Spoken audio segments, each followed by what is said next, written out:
Hey, it's Travis. I wanted to take this moment to discuss our sponsor, BetterHelp.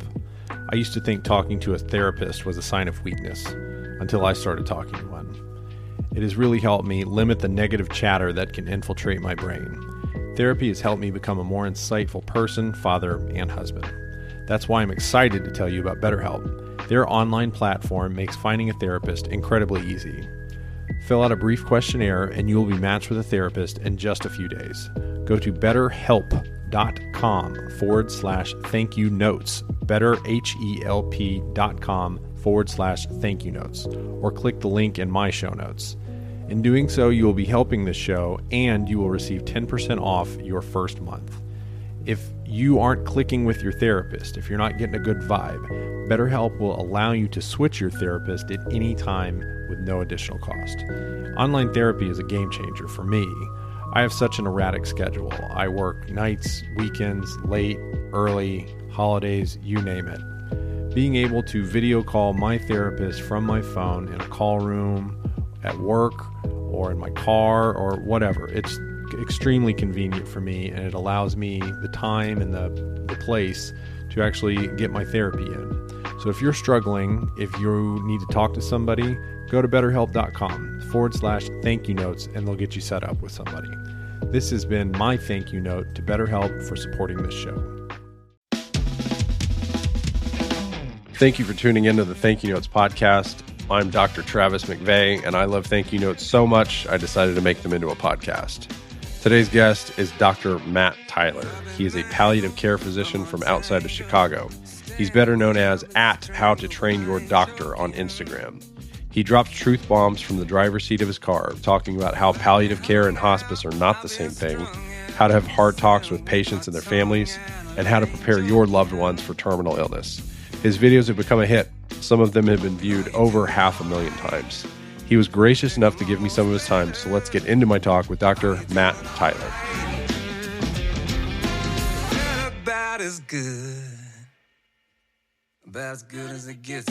All right. Welcome to the Thank You Notes podcast. I'm joined with Dr. Matt Tyler, a palliative care physician from outside of Chicago. Matt, how are you doing tonight? I'm great. Thanks for having me. Yeah, this is a late night Thank You Notes. This is the latest I've ever recorded. I love it. Yeah.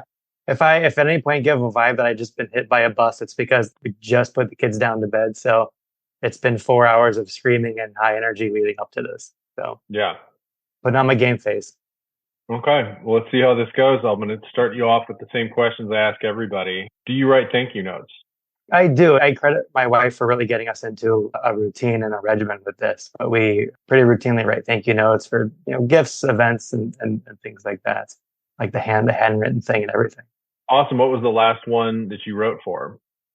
Technically speaking, I got to be honest. Every note that I write in the patient chart is a thank you note, because I sign off with the thank you for allowing me to be part of the care and management of this patient.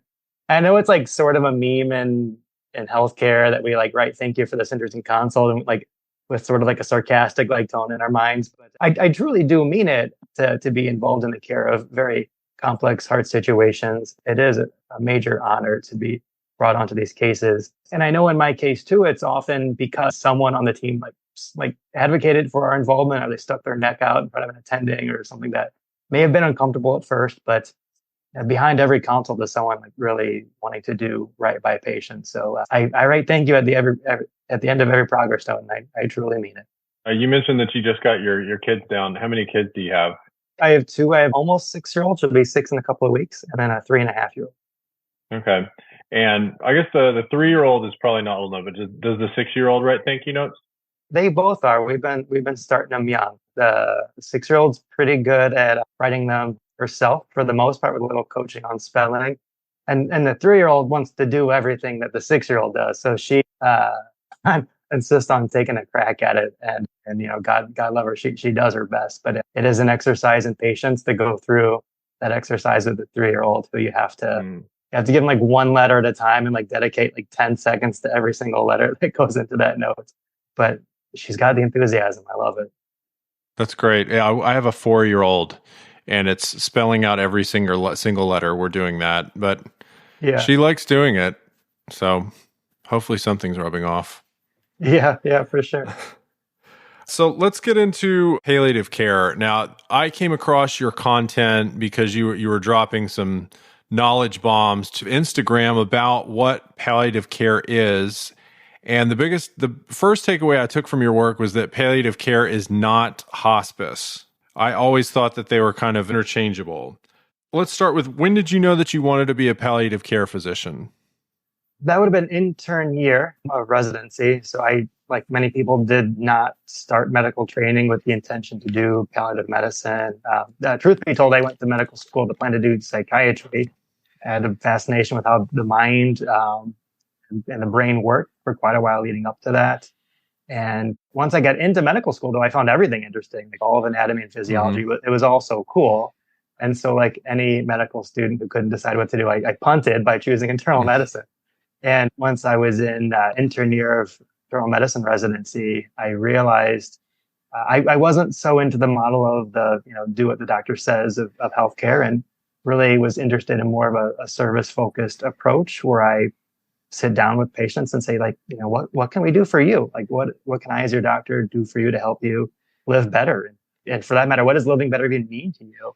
And as the gears were turning with that sort of thought in my mind, I completely randomly had an elective in palliative medicine, like 4 months into intern year. And that was when the light bulb went on. I said, oh, like I need to do this like forever. And I became like the palliative gunner in my residency class from that moment forward. And just, I ran with it from there.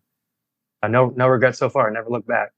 That's awesome. So you do a 3-year internal medicine residency. Where did you do your residency at? Yeah. So to clarify, go into palliative and hospice fellowship, they kind of take all comers. We've had folks from anesthesia, emergency medicine, psychiatry, surgery, anyone. But I did my medical school at University of Cincinnati College of Medicine, and then did residency and fellowship at Northwestern. Like I said, the big takeaway for me was that hospice and palliative care are not the same thing. Could you give us an example of one of your non-hospice palliative care patients? What brought them to you, and what kind of things do you do for him or her? Sure. Yeah. So the definition of palliative medicine is it's specialized medical care for anyone with a serious illness. And the aim is to provide relief from the symptoms and stress of a serious illness. And we're support that's available to anyone of any stage at any age of illness. And ultimately, our goal is to improve quality of life. So the typical things that I would do in my day to day be helping out with complex symptom management, like pain related to the metastatic cancer, for example. Or I might help sit down with folks faced with a difficult decision in their healthcare. For example, a family caregiver taking care of a loved one with dementia, and they're trying to decide what to do about weight loss, and kind of walking them through, the feeding tubes and the good and the bad of that. And really, like anything in between related to quality of life for patients. So my main hat I wear is an inpatient palliative care consultant. So I see most of my folks in the hospital, but I do work across the street in our cancer treatment center and have a clinic there as well. What's your favorite part of palliative care? I actually dug up an old thank you note that I got from a patient that I think Awesome. really highlights what I do and what I love about it. So would it be okay if I read a bit of that? Well, Matt, this is the Thank You Notes podcast. I can't keep you from reading thank you notes, so please share. Yeah. So I'm going to change the name just for the sake of privacy and respect for this person. But this is a patient I took care of very early on as an attending many years ago. And after she died, her husband sent me this note, and I've carried it around with me every day since then. Dear Dr. Tyler, I wanted to thank you for the outstanding care and counsel that you provided me, and we'll call her Sarah, during the course of her illness. As I look back on the many caring and outstanding people we worked with over the months, you were one of the constants that was there at almost all stages of this journey. Your work in the early days to get her on a medication regimen that managed her pain effectively was a massive help. She was terrified that she wouldn't be able to do the simplest tasks again. With your help, she was able to do so much with the time she had. She went back to work, changed jobs, in fact, took road trips, took plane trips, and was able to feel self-worth and live the best life she could while managing the pain. The moment that stands out the most is the way that you talked to us through the discussion about what she wanted the end of her life to look like in the ICU.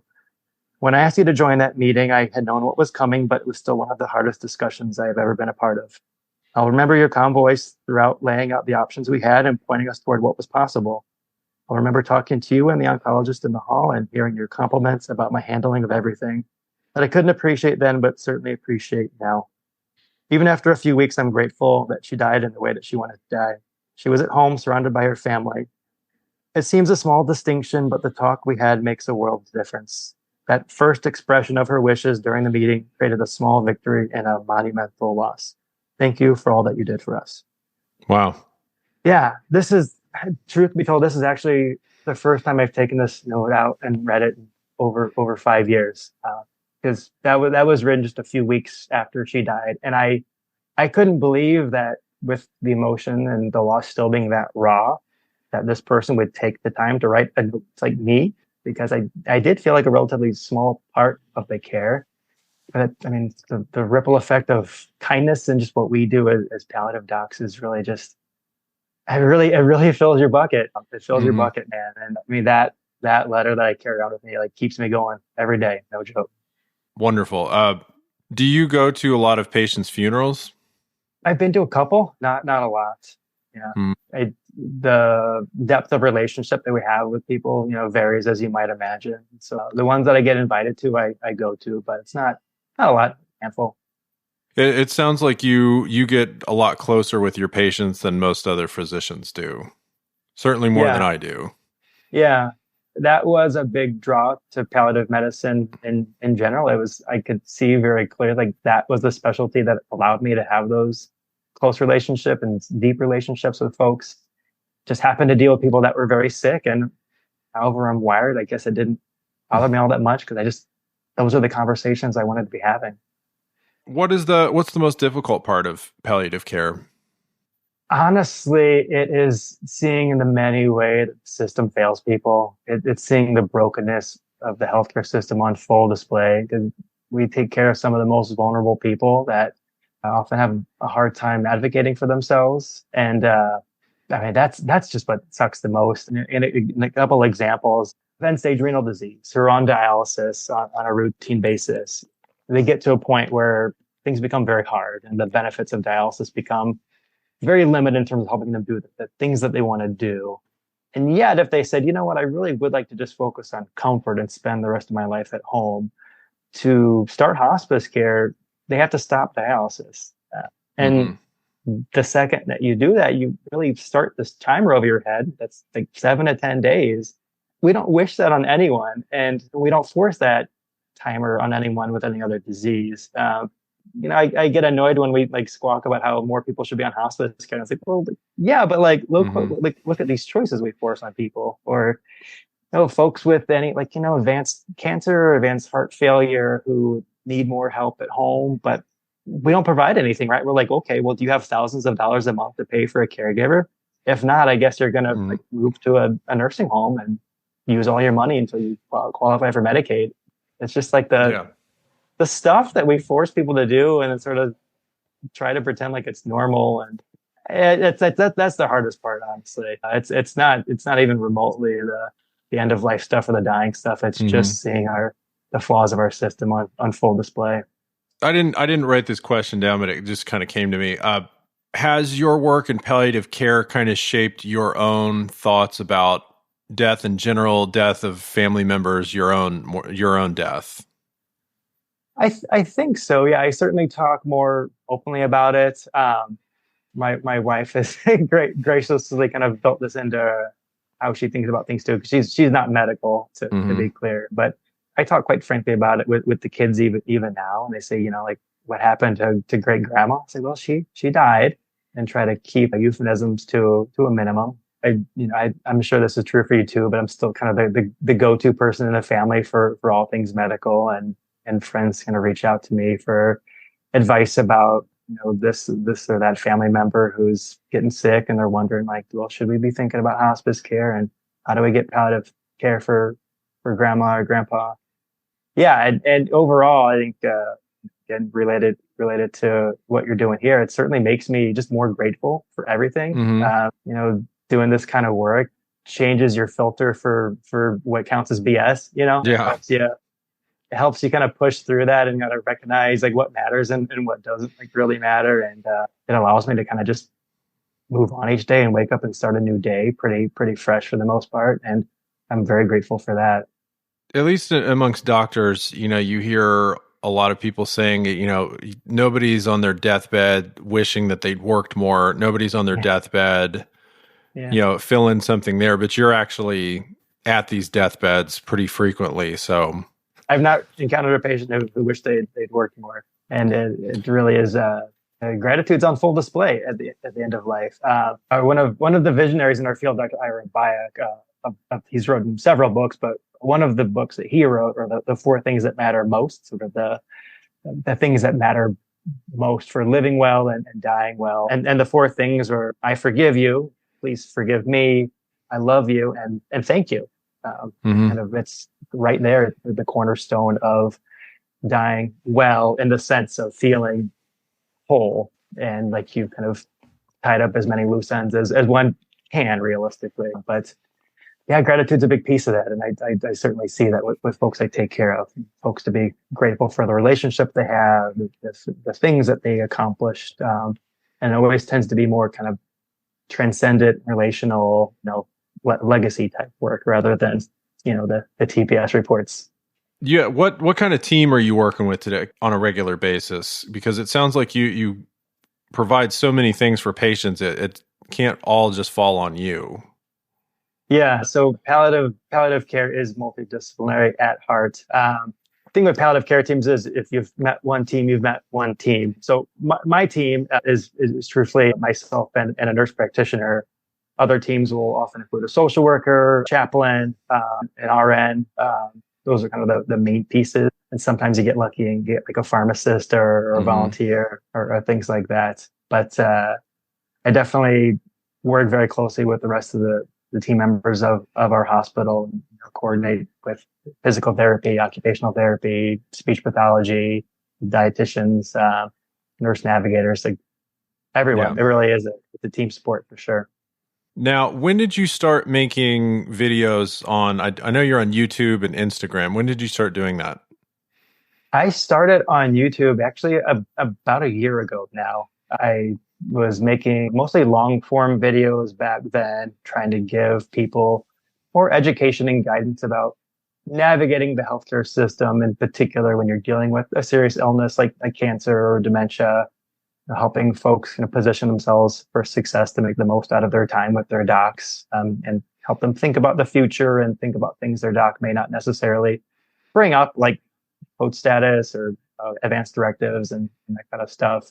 And as you might expect, being a full-time doc with a 3 and a 5-year-old, it's hard to make space for that. And what I found myself having a lot more time for was spouting off in my car before I came inside for the day. So amongst those longer form videos, I started just like sharing 30 seconds to 60 seconds of my thoughts, like literally in the car before I parked. So that's the quietest place in my life.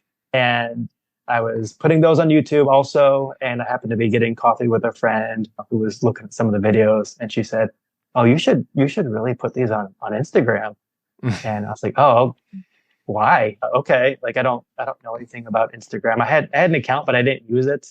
But I luckily listened to her and put maybe like 5 or 6 of the short forms on there as reels, and the one that happened to blow up in particular was the one where I talked about hospice not being for people who wanted to die, but for people who wanted to live just on their own terms, and encouraging people to not ask people like if they want to die, but how they want to live. And that one just went like gangbusters and grew to like 500,000 people viewed that one. And I got a ton of messages, a ton of support, people saying, "Oh my God, like, thank you for saying this and talking about this. Like, make more of these, keep going." And that's sort of, for the most part, I kind of pivoted just to doing the short form stuff that I still post to YouTube and Instagram, but really started designing my content for Instagram in particular. It's kind of nice with your specialty being as multidisciplinary as it is, so that you're getting like nurses and OTs and all of those specialties that come onto Instagram or to all the other platforms. You kind of appeal to that large of an audience. So who are you making these for? Yeah, the main person that I am talking to is someone living with a serious illness like cancer, heart failure, or for someone who's a caregiver, taking care of someone with a serious illness like dementia. And it was really in direct response to one of the most common interactions I would have with a patient or their family. At the end of my conversation with them, I always ask, what questions do you have? And the most common response I get is they'd say, I have no idea what I should be asking right now. Or I have no idea what I should be doing right now.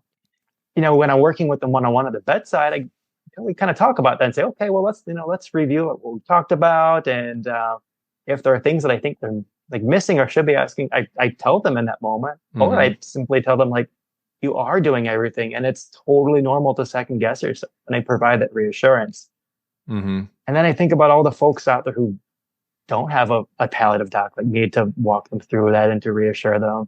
And I wanted to create something for them too. I wanted to have a kind of a library of resources, both practical and reassuring, that if folks were, Googling in the middle of the night as we do, like my hope is that they find my stuff and find something helpful there. So that's really who I created that for, is just people needing guidance about some tricky, complicated stuff that there's not really a comprehensive resource for, that kind of covers the whole span of pragmatic and emotional and grieving and everything. And certainly along the way, healthcare folks have found me and have followed me as well. And I think I'm providing some valuable education to folks too. As evidenced by we're having this conversation, and that's been a really cool side effect of what I've been doing. So if you could, let's just say you had access to the TV in every doctor's lounge throughout America. Do you have like a video that you've made that you'd want to play, or what would the video say? Like, what would you want to tell doctors throughout the U.S.? I think simply my message to docs and healthcare people is the exact same one I'd have for patients and families, which is palliative care improves quality of life. Full stop. And I think that's really our rallying cry. There's a paper that palliative care champions really like to bandy around, which is this one from 2010 that showed there was some mortality benefit to having palliative care involved early on. In particular for folks with stage 4 lung cancer or non-small cell lung cancer. Like we just went nuts for, as you might imagine, because we sort of get treated like the lifestyle specialty, right? Like, oh yeah, like palliative is great if like you're into comfort and stuff. When we've been trying to say for years, like, it's like, we're not a lifestyle choice. We're extra support, and we improve quality of life for anyone, even if you want to live as long as possible. And then this paper came out. We're like, see, like we improve mortality and quality of life. But that's so tricky because that was at like MD Anderson, so like an elite center, like full of massive amounts of support. Hasn't been really reproduced robustly since then, even by the same team with different types of cancer. But the one thing that does keep getting reproduced over and over again is that we improve quality of life, just full stop for anyone. If people happen to live longer too, like awesome. But we're here to improve quality of life, and I think that's really what the point that we need to get across, because we're losing the battle on messaging, honestly. One of our national organizations, CAPC, the Center to Advance Palliative Care, and been surveying the public and healthcare providers over the years for over a decade now. Back in 2019, we're comparing survey results from lay people and healthcare providers from 2019 compared to 2009.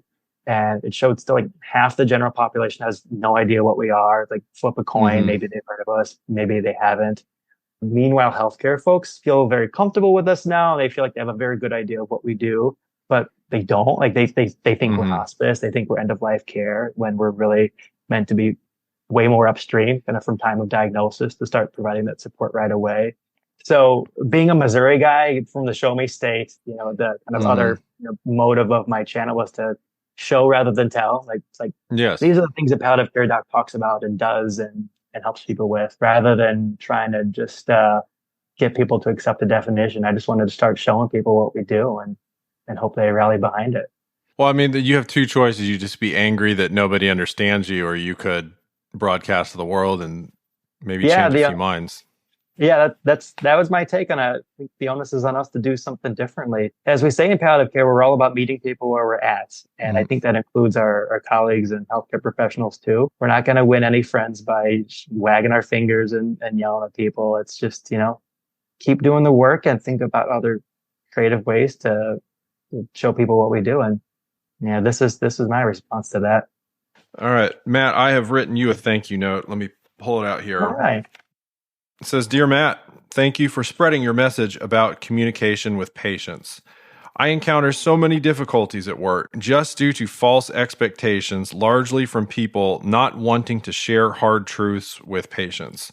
Your videos have taught me about resources I was not even aware of and made me more cognizant of the way I communicate with families and patients. Keep fighting the good fight. Everyone in medicine stands to benefit in some fashion from your videos and your overall content. Thank you, Travis. Thanks, man. I appreciate that. Yeah, I think the videos of yours that I respond to the most are the ones about having hard conversations, about hard truths, because I'm frequently faced with people at one of the worst moments of their life. And, Granny may not be getting up from after surgery. And so should we even have the surgeries? A lot of people will say, hey, maybe this will happen or maybe this. And doctors especially are hard pressed to look at their own limitations, the limitations of medicine in general. I was actually reading a book today, is that optimism and positivity is not ignoring pain or negative consequences. It's just saying that things can be positive in spite of that. And so you can do everything that you can do for the patient. You can do the very best that you can do and that is available. But I think we all need to get comfortable with the downsides of everything that we do and our own limitations. And I think that your videos are very, very good and insightful and encouraging for all of us to have those conversations. So thank you for putting that out there. Yeah, thank you. I think that is very, very well said. And my hope is that we can get a bit more of a healthy relationship with knowing that everything has a limit. Our lives have a limit. Medicine has a limit. And that doesn't translate to death being a failure. I think that's as much as birth is a failure, right? There's equally occurring events in our lifespan. I know you with Ars Longa Media are just big on mental health and that mission. And I think the more comfortable we get with our limits as physicians practicing modern medicine and this notion that we can't do everything for everyone all the time and being okay with that, I think is essential for just getting through healthcare training with our mental health intact. Yeah, that's a tall order. Yeah. You have brought a thank you note of your own. Who's it to? I have two, actually. The first one is to my brother, Brian, whose birthday's today, actually. Okay, happy birthday, Brian. Yeah, thank you. So for a little bit of background, my brother Brian is 2.5 years younger than me, and he was born with a very severe cognitive disability. So he lives at home with my mom. She's his full-time caregiver. And growing up, I played a caregiver role for him too. And really growing up with him and seeing my mom try to navigate the healthcare system to advocate for him like tooth and nail certainly had a major impact on me and was a major source of inspiration to go into medicine in the first place. With that background in mind, this is my thank you note to Brian. Brian, I don't exactly know what you call a typical brother relationship, but if such a thing does exist, it seems safe to say we don't have it. We never had a heart-to-heart talk. We never had a fight with each other either. And yet, with every life choice I've made, I've tried my damnedest to do right by you. Thank you for teaching me never to make assumptions about another person's life. Thank you for teaching me to see how many gifts I've been given and for teaching me to not take those gifts for granted. Thank you for trying to teach me to be content. You're still better at it than me, but you're my inspiration, man. Happy birthday, buddy. Love you. That's awesome. Do they live close by? Or are you? They live, so I grew up in St. Louis and they still live. We try to get down there a few times a year. But so he's nonverbal and kind of uses a little bit of sign language to communicate. We've had a different relationship, you might say. Sounds like it. But he's made so you've been a palliative care provider your whole life. A little bit. I certainly grew up with chronic illness, and that may be related to some of my comfort level with it, feeling very much like a fish in water to some extent. Okay, so who's thank you note number 2 addressed This one is to you, actually. I wrote you thank you note. I thought you deserved one for putting such a cool thing together. I appreciate that. Actually, the last guy I did one with wrote me a thank you note, And it was the first time it had ever happened in like 20 episodes. And that episode, it hasn't dropped and it won't drop for a while. But I really appreciate that. So Travis, thank you for inviting me to come chat about palliative care on the Thank You Notes podcast.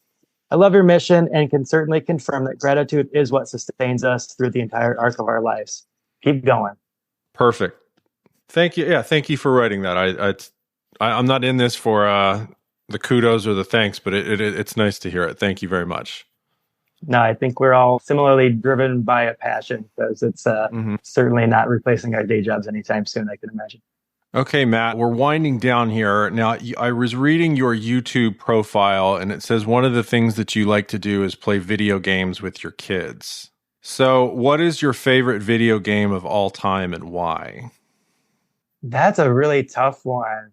I think I'm going to go with Legend of Zelda for SNES. Okay. A Link to the Past. A Link to the Past. Yeah, man.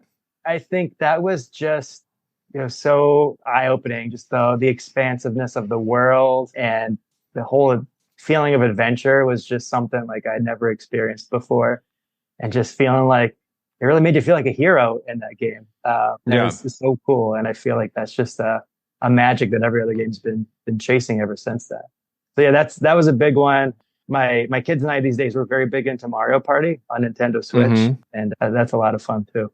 Yeah, I played a lot of Zelda SNES in the past, and I had to retire from video games just because it was taking over too much of my life. So I ended up selling my Switch, but I think my daughter would enjoy playing that. Yeah, well, if you ever want to talk Rex for a 4-year-old, I'm your guy. I'd be happy to pitch you on getting another Nintendo Switch. Oh man. And there's it was Breath of the Wild. I had to get rid of it. I had to get it out of the house. Yeah. Oh, what a great experience it is though. But it sucks you in. It's a masterpiece. All right. Dr. Matt Tyler, thank you for joining me tonight. It's been an absolute pleasure. Likewise. Thank you so much for having me.